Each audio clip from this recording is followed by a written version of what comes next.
You're gonna need an inch-pound torque wrench. You can either use a dial type or you can use a split beam.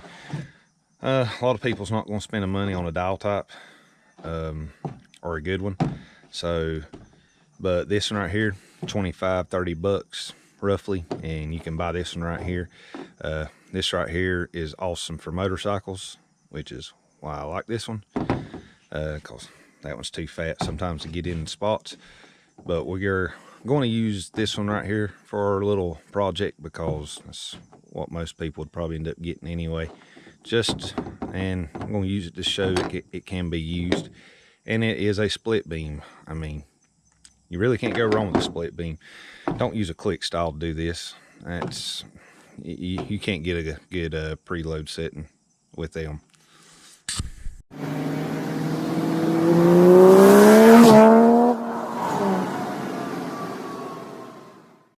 Hey guys, welcome to the channel. We are doing a pinion seal on the front axle, 9 1/4 AAM axle on our 2500 Dodge.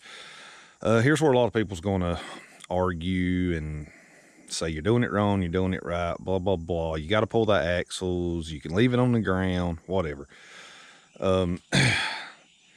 Every manual I've ever read and anybody I've ever known, and this is to any manual I've ever read, like I said, all you gotta do is lift the truck up off the ground, pull the front wheels off, according to all the manuals. And a lot of people do it that way. A bunch of mechanics I know do it that way. I go the extra step. I will take the brake caliper bracket and rotor and all that right there off to do a pinion seal replacement. So you can do it however you want to. If you follow this method, I'm not responsible if anything goes wrong, of course, so you can just say this is a disclaimer. But this is the way. I've never had a problem doing it this way at all. But like I said, I at least go by the manual and then I take an extra step. So anyway, we're gonna get started on this. All right, we're gonna start out taking our fasteners out of the front of the drive shaft, and these fasteners are a what size? T40 torque bit, and if you got the long ones, it's gonna be way better for you. My short ones they won't go in there really without hitting the drive shaft because of the socket part. So the long ones is your best bet. So if you don't have them, you should have some, because it's really a good investment. It works on a lot of stuff that you can't reach.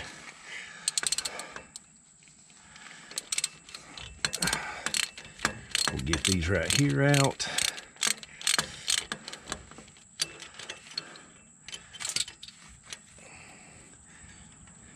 Then we'll go to the back. You want to make a mark right here on your pinion, and then make one on the nut and line it up and make it right here on your yoke flange. Because whenever you go to put this flange back on, you want to put it right back in line with the pinion the way you took it off. All right, I do have a mark here and here, and I'm going to show you why I've got that mark there. So we'll spin this right here around. Actually, we'll get back to that mark right there in a minute. But first, we need to check our preload. So get you a 1 1/4 socket or 32 millimeter.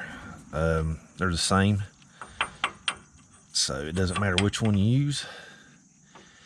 And we're going to rotate this slowly and see what our preload set at using a inch-pound torque wrench.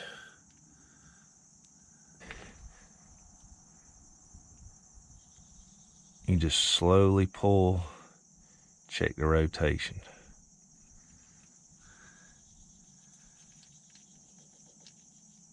Just like so.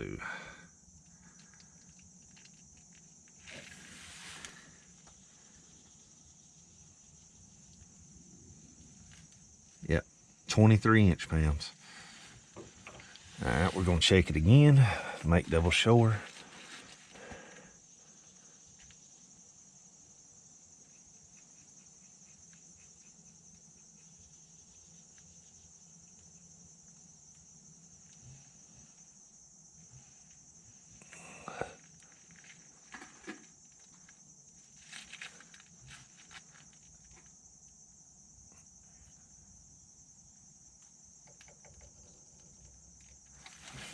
All right, remember, write that down.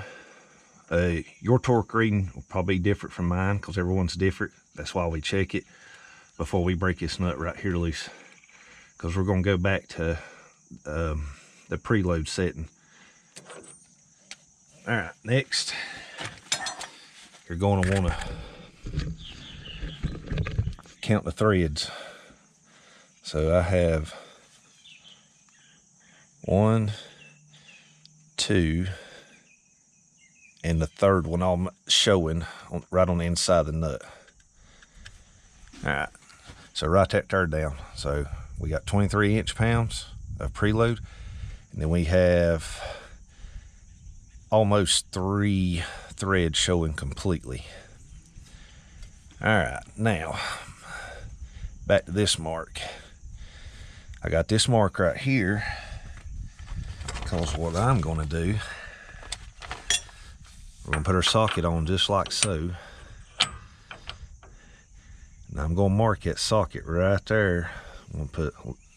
I'm actually going to use some white out so I can get it off. And we're going to put a little dot right here on the side of this socket. And then we're going to count the turns it takes to get this nut right here off. So there you have 3 ways of getting this back to where it's supposed to be. Now that will not be the initial, I guess what you'd say, torque. Because after we get our preload back to 23 inch-pounds, we're actually going to go 5 inch-pounds above that to compensate for the drag of the new seal. But anyway, let's see if we can't get this nut here broke loose. Got my socket marked. Now let's put our yoke holding tool on, and then we're going to transfer the mark from the socket onto the yoke holding tool. That way we can keep an eye on how many turns it is. All right, I transferred my mark from my socket over to my yoke tool. Now, whenever I let go of this, because there's always a little play, it's going to show the mark on this side, but if you turn your socket all the way to the right, then transfer your mark, that's the way you want to do it, because whenever you go to tighten this, that's to the right's the way your socket's going to be sitting. So I'm going to go on the other side of the truck, and hopefully I can break this thing loose. We'll see.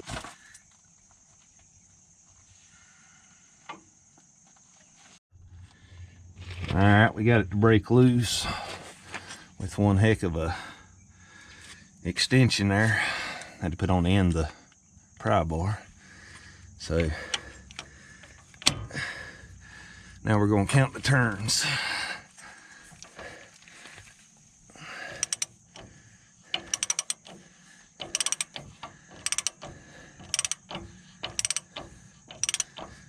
That's 1 turn.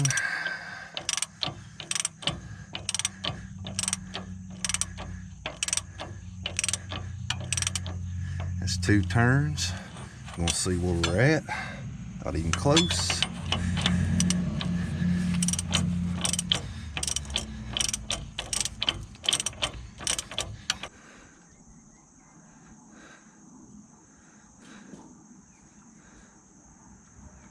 That's 8.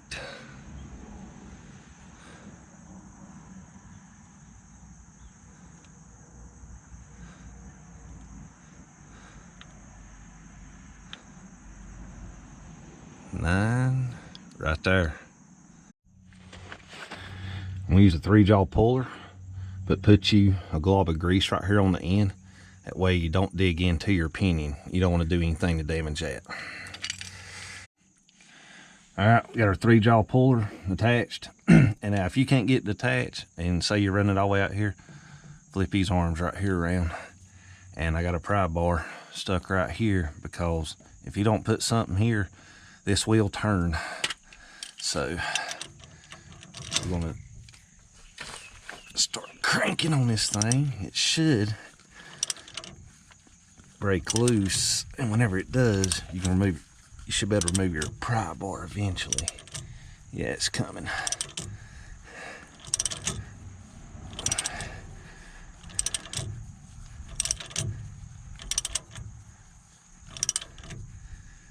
Now go slow, don't get too big of a hurry, because you don't want to do nothing to disturb your pinion, because it'll mess up your preload setting at the end. So just take your time. Don't get too big of a rush.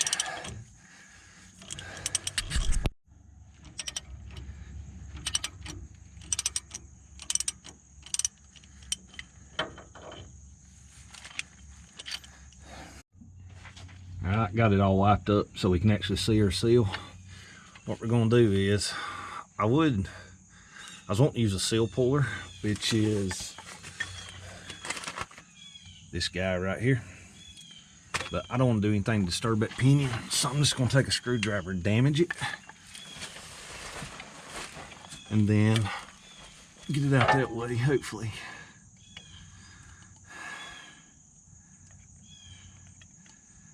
Just be easy. You don't want to damage your housing, scratch the surface up. Just go slow.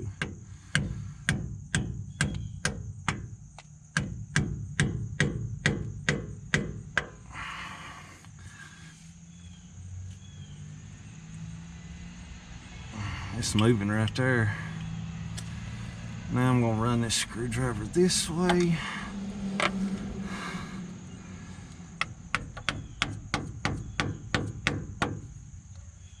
Just pry a little bit at a time.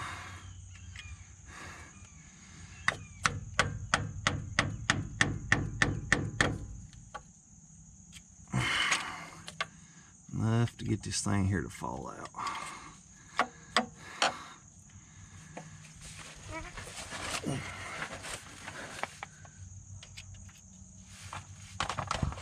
Get you a drain pan ready, by the way.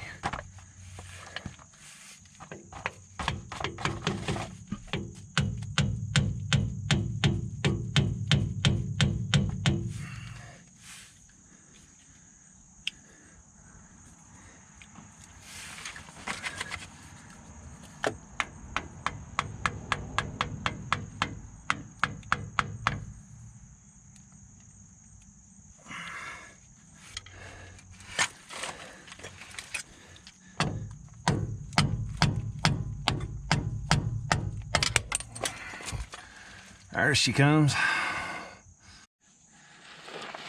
All right, we're gonna put our new seal in. Now, there's a groove right in here. It's got a spring that holds tension on this inside rubber around your flange shaft. Pack that right there full of grease. That's so whenever you're installing your seal, that spring won't pop out. Get all the edges all over the rubber here and smear it right there up real good with grease. We want this to go smooth as possible. So we'll place our seal in. Try to get it evenly as possible.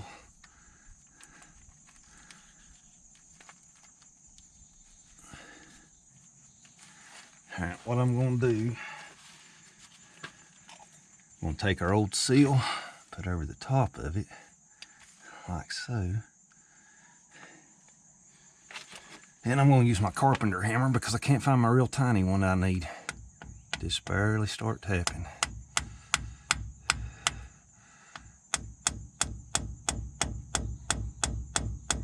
Just work your way around. Feel. See where you're at.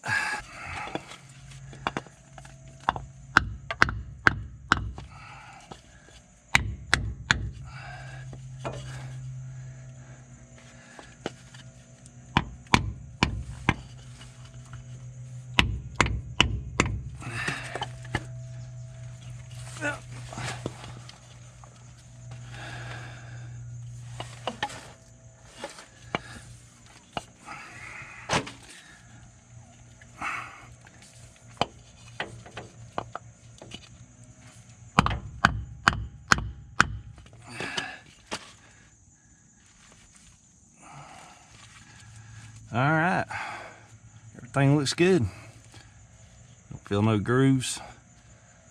And I always look and see if you see any daylight between the back of your seal flange right here and your diff housing. All right, right here is the flange. This right here is actually called a flange sleeve. It's got the rubber boot and stuff. Here's where a lot of people make a mistake. They put a new pinion seal in. They don't change this right here out. And usually, sometimes, this right here is what will cause a pinion seal to go out. Now, I don't have no grooves in there. You can, looks like you can see a groove, but it's about smooth, but it is pitted in places. So, we're gonna change this out. It's a smart thing to do. And considering you can go to aam.com and get this, you can't get it at the dealer. They say that part don't even show up. But you can get this part right here, which is this right here. I got it for $8.95, I think. So cheap enough to replace, that's for sure. Just get underneath here and just go to prying. Work your way around.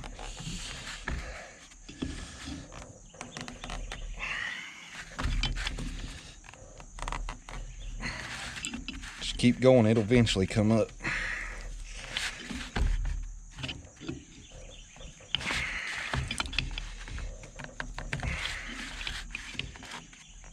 Don't get in too big of a hurry because you don't want to scratch your shaft in there. Just, it don't take much to get them to come up. Just a decent little pry bar.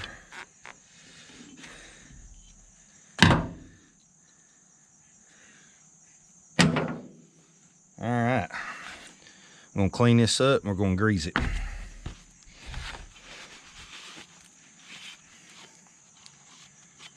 And I gotta get all that white thread sealer out too.